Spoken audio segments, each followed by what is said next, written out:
It has been a long while since I've made some content, and a lot of that is because life is unpredictable, and a lot of that is depression, anxiety, and a whole bunch of other stuff, both pertaining to dyspraxia and not pertaining to dyspraxia.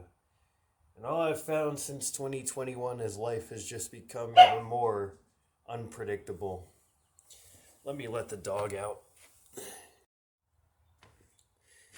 You see, I've stated in my 2020 with Dyspraxia video that the hardest part of making Dyspraxia content lately is the unpredictability of everything in life.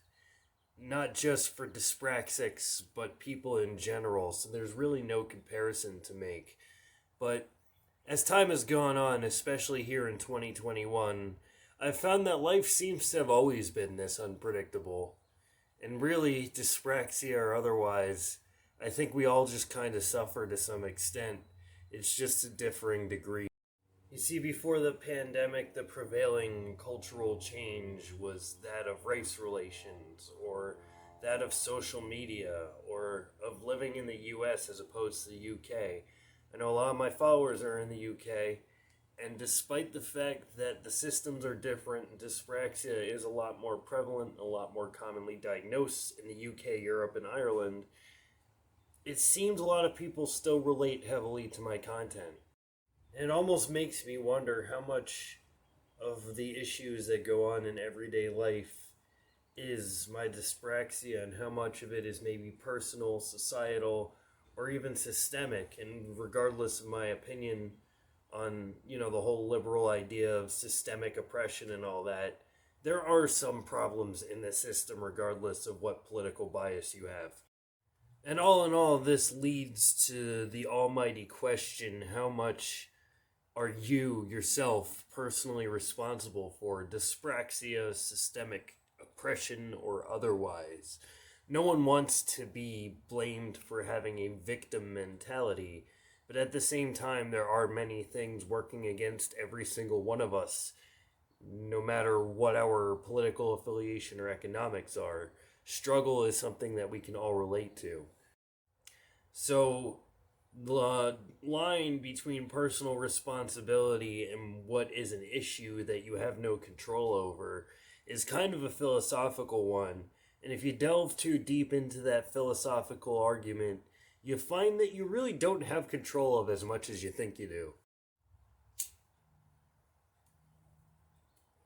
Smoking cigarettes is something that I've been doing for a long time. It's something that is well known as a terrible idea, and logically speaking, there's no reason why anyone should do it.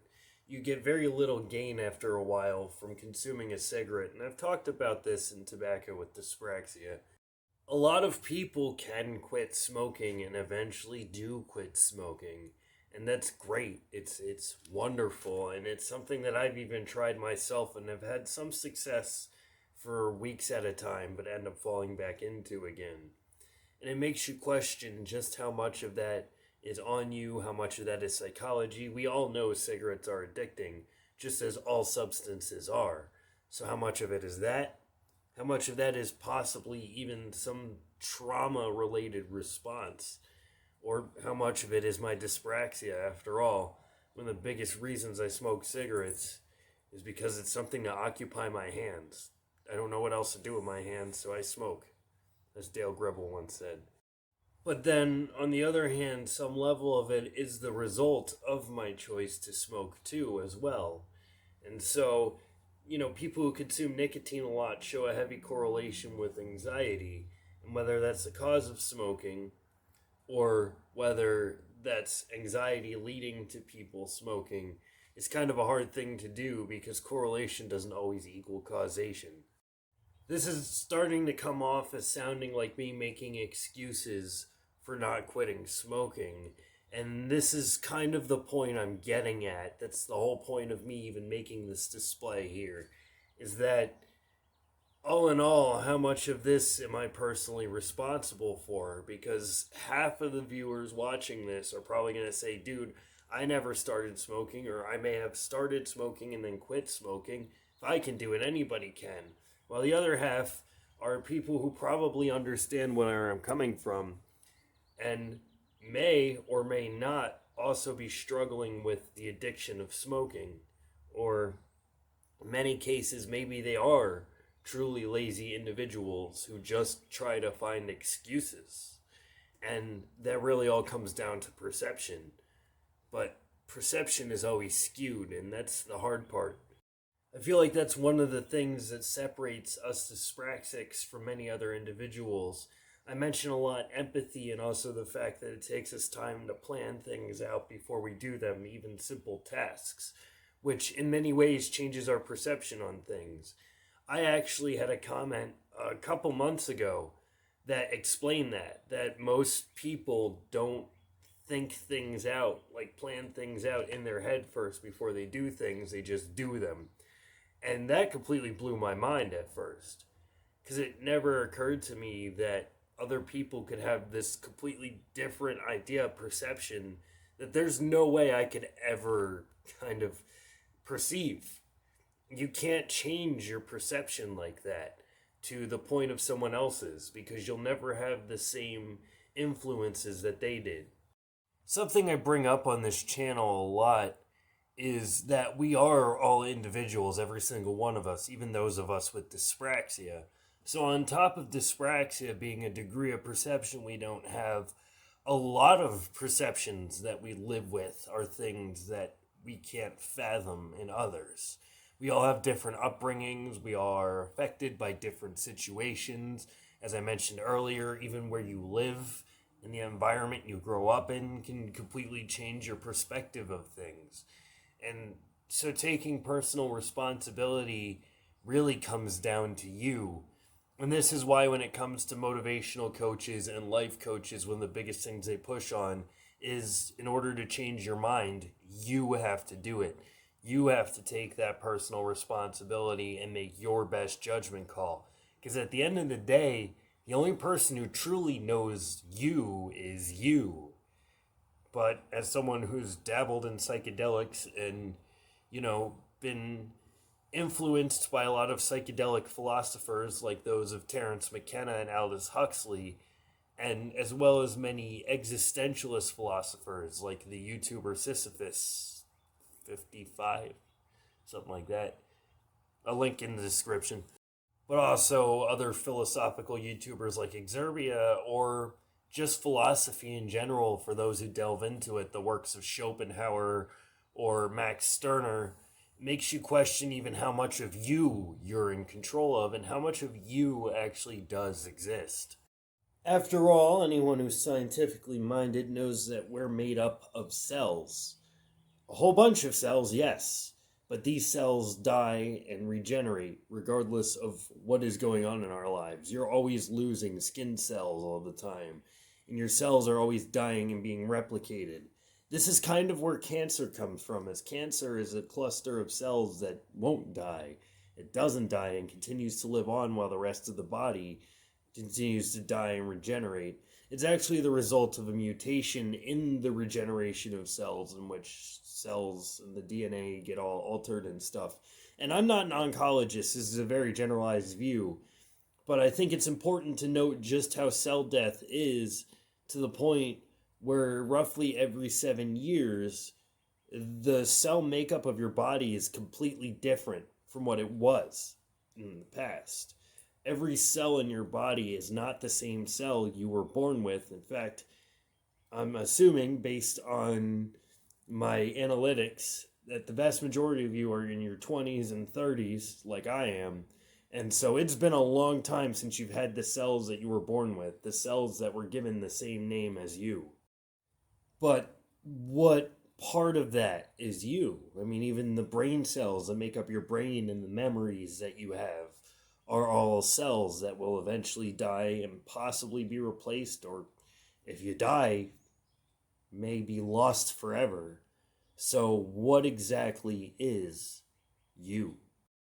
And what exactly are you taking personal responsibility for? Yourself? Well, what is yourself? Is it your body? Is it your habits? Now, habits can change over time, and they do, usually due to the influence of an external factor. not a choice of your own. If you choose to make a change because, say, your lungs decide to give out and now you want to quit smoking, or you see a motivational speaker, as I mentioned earlier, who completely changes your mind and thought process, is that you, or is that some external factor changing your perception of you or what you yourself are capable of? In fact, in order to change our mind, it's not something that we ourselves can do, because what is we ourselves? All our likes, dislikes, habits, every single thing was crafted through our birth and development, and even our reactions to it by our varied brain chemistry. So to take personal responsibility for something is kind of hard.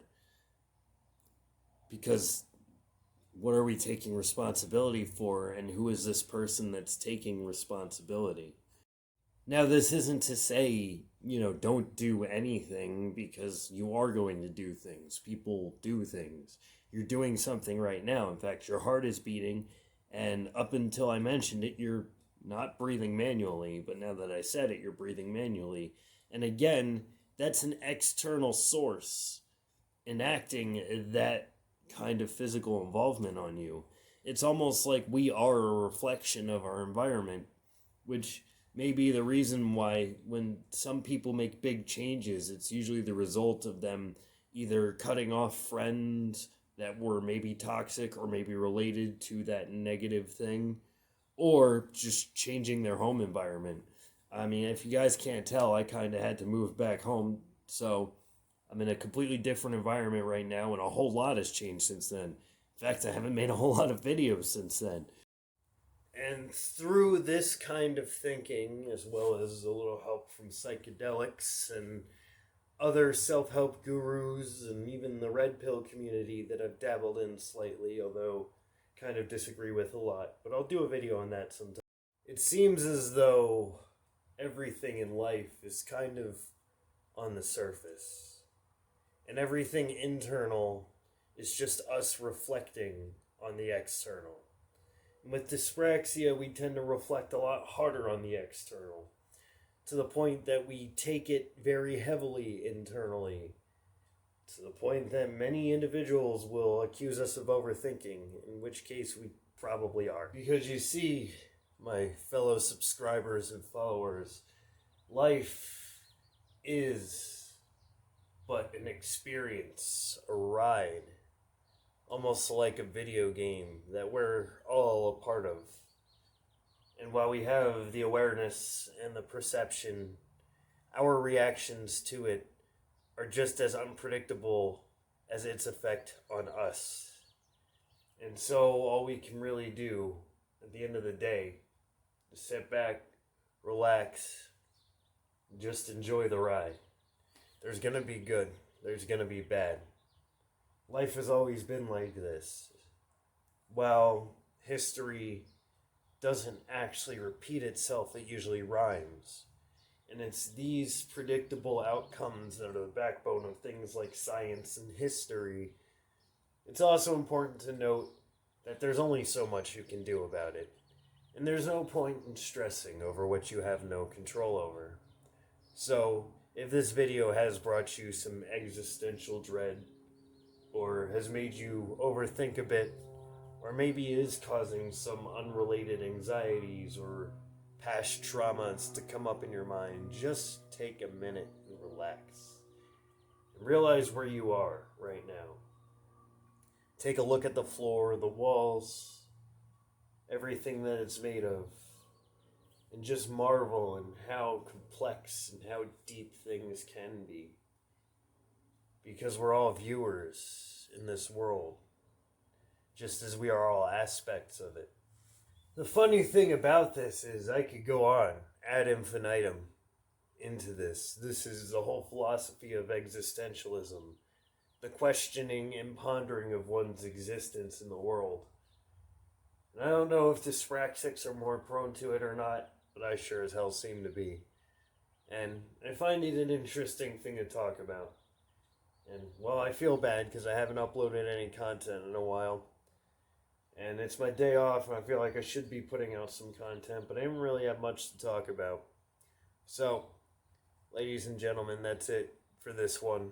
I know it's kind of, well, I don't know what it is. It's not really negative, but it's not really positive either. Sometimes it just is. But that's all for this one, everyone. And you guys, have a good one.